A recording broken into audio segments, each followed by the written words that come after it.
कहते हैं प्यार में सब जायज़ होता है।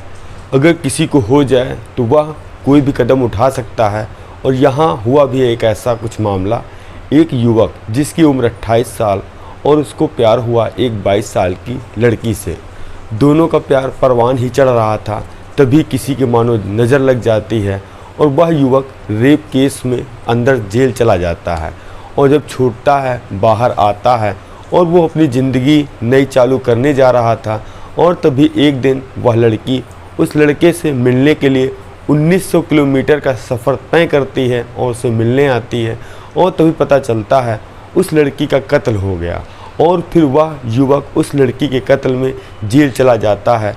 और जब वह युवक अपनी कहानी इस पूरे मामले की पुलिस सामने बयां करता है तो एक ऐसा सच निकल कर आता है। और जिस किसी ने भी इस कहानी को सुना वह हैरान और परेशान हो गया।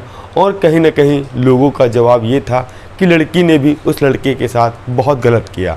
आखिर दोनों का क्या मामला है, हम विस्तार से जानेंगे। और आप सभी को नमस्कार, मेरा नाम रवि है। अगर चैनल पे हमारे नए हों आप सब्सक्राइब बेल आइकन जरूर दबाएं। यह सच्ची घटना चालू होती है दिल्ली से सटा एक इलाका है जिसका नाम है गुरुग्राम। और उसी के अंतर्गत एक गांव आता है जिसका नाम है टिकली गांव। और वहीं पर पीजी बने हुए हैं जहां पर लोग काम धंधा करते हैं और उसी पीजी में रहने के लिए कमरे बनाए हैं। वहीं पर लोग रहकर अपना जीवन यापन करते हैं। तभी एक तारीख आती है 25 मई 2024 और रात के 8 बजे एक युवक उसी पीजी में रहने वाला पुलिस थाने में फ़ोन करता है। कहता है कि एक लड़की का कत्ल हो गया है और आप लोग जल्द से जल्द इस पीजी कॉलेज में और टिकली गांव में आ जाइए। अब पुलिस को जैसे ही यह फ़ोन गया वैसे ही उनके हाथ पैर फूल गए। और एक कत्ल का मामला था और एक 22 साल की लड़की का था। तो पूरे दलबल के साथ उसी पीजी कॉलेज में दाखिल होती है और वहाँ पे गार्ड से पूछती है कि आप लोग के वहाँ से एक फ़ोन आया है, यहाँ पे कोई मर्डर हुआ है क्या? तो गार्ड कहता है सर ऐसी कोई बात हमें पता नहीं है। और तभी पुलिस वाले पीजी का दरवाज़ा खुलवाते हैं, अंदर जाते हैं और अब अंदर पूछताछ कर रहे थे और एक एक कमरे की तलाशी ले रहे थे। जो एक कमरा जो कि बंद था, जिसमें बाहर सिटकनी लगी थी, और जैसे उसको खोला जाता है देखते हैं कि एक 22 साल की लड़की जो कि बेड के नीचे लहूलुहान अवस्था में पड़ी है। जैसे ही यह दृश्य पुलिस वालों ने देखा वह हैरान और परेशान हो गए कि कॉल करने वाला व्यक्ति बिल्कुल सही बता रहा था और यहाँ पे एक मर्डर हुआ है। अब जो पीजी पे रहने वाले लोग थे वह भी भागते हुए उस कमरे की तरफ आते हैं और देखते हैं कि 22 साल की लड़की जिसका कत्ल हुआ है वह 2 से 3 दिन पहले यहाँ आई थी। जो कि इसका एक मित्र रहता था जिसके नाम से वह कमरा था, उसका नाम था सूरज वर्मा, जिसकी उम्र 28 साल थी और एक वो पास की ही कंपनी में काम करता था। अब पुलिस वाले पूछताछ वहाँ के रहने वाले लोगों से करते हैं। पता लगता है कि यह जो सूरज रहने वाला महाराष्ट्र का है और यहाँ कुछ ही महीना पहले आया था और इसका नेचर तो ठीक ठाक था और यह लड़की भी इससे मिलने आई थी। दोनों लोग आपस में घूमने भी गए और रात में साथ में बैठ के बात कर रहे थे।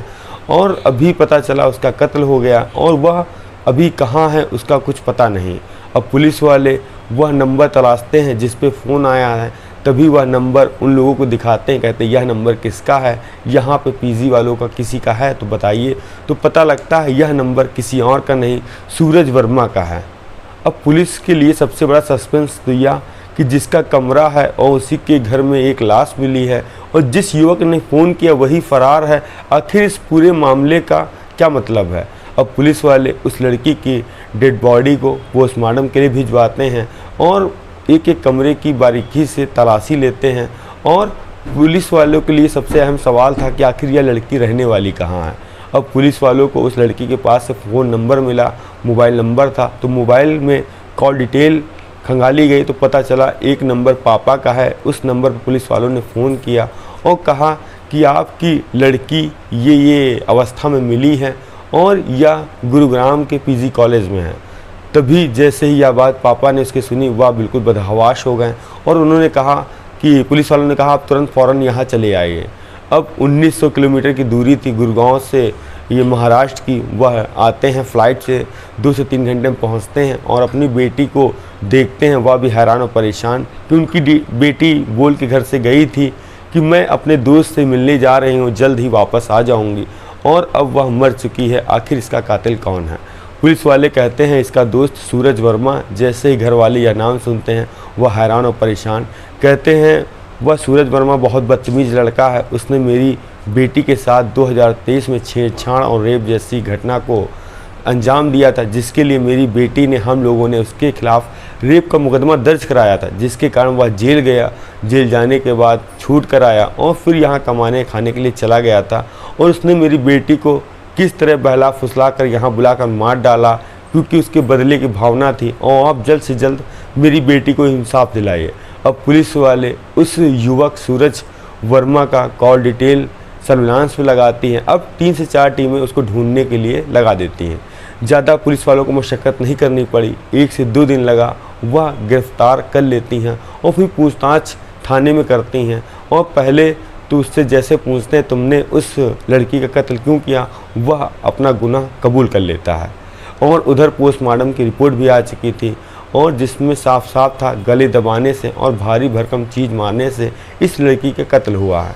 अब पुलिस वालों को वह सूरज वर्मा एक ऐसी कहानी सुनाता है जिसको सुनने के बाद कहीं न कहीं पुलिस वालों को भी तरस आ रहा था, मगर करे तो क्या करें, उसने कत्ल किया था, उसकी तो सज़ा उसको मिलनी ही चाहिए थी। तभी कहता है 2022 की समय था और मैं जो महाराष्ट्र के एक गांव में रहता था और उसी के गांव में यह लड़की रहती थी, जो कि स्कूल के दिनों मैं स्कूल आता जाता था तो यह वहाँ पर बैठी रहती थी। जैसा कि मेरी और उसकी निगाहें मिली और दोनों में फिर प्रेम प्रसंग चालू हो गया। धीरे धीरे नंबर एक्सचेंज हुआ तो हम लोग आपस में बातचीत किया करते थे और इसी दौरान एक दिन मेरे ख्याल आया कि क्यों ना मैं इसको कहीं घुमाने ले जाऊं। एक अच्छे से रेस्टोरेंट में लेके गया, वहाँ खाना वाना खिलाया और हम लोग फिज़िकल तक साथ में हुए।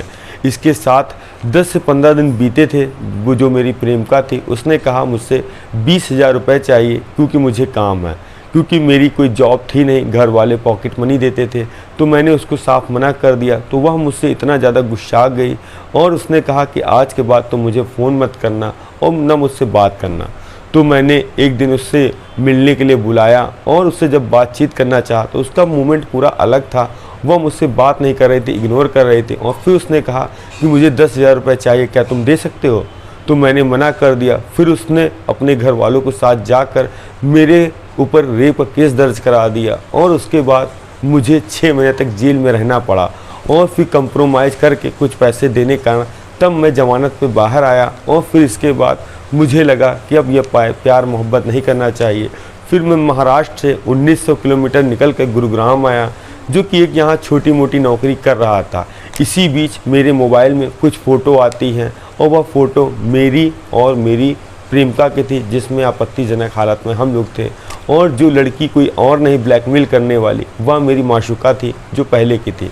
उसने मुझसे कहा कि मुझे पैसे नहीं दोगे तो मैं यह वीडियो वायरल कर दूँगी और दोबारा से पुलिस में तुम्हारे खिलाफ़ केस दर्ज करा दूँगी। इसी दिन फिर मैंने कहा कि 10,000 रुपये मेरे पास हैं अभी, जो कि मैंने कमाए हैं, तुम आकर ले लो आके। तभी जब मैंने उसको एड्रेस दिया गुरुग्राम का तो वह वहाँ से आई थी 3 से 4 दिन पहले और सुबह होने को था। मैंने उसको 10,000 रुपये दिए मगर वह नहीं मानी। उसने कहा मुझे 50,000 रुपये चाहिए और हम दोनों में काफ़ी वाद विवाद हुआ। इतना ज़्यादा मुझे क्रोध आ गया कि मैंने उसको पहले गला दबाया और ताबड़तोड़ मैंने उस पर हमला कर दिया। और मुझे कहीं ना कहीं लग रहा था कि अब मैं इसको ख़त्म कर दूंगा, क्योंकि इसने मेरी ज़िंदगी बर्बाद कर दी और मेरे ऊपर झूठा केस दर्ज करा दिया और जो कि मैं अब समाज में मुंह दिखाने के लायक नहीं बचा हूँ।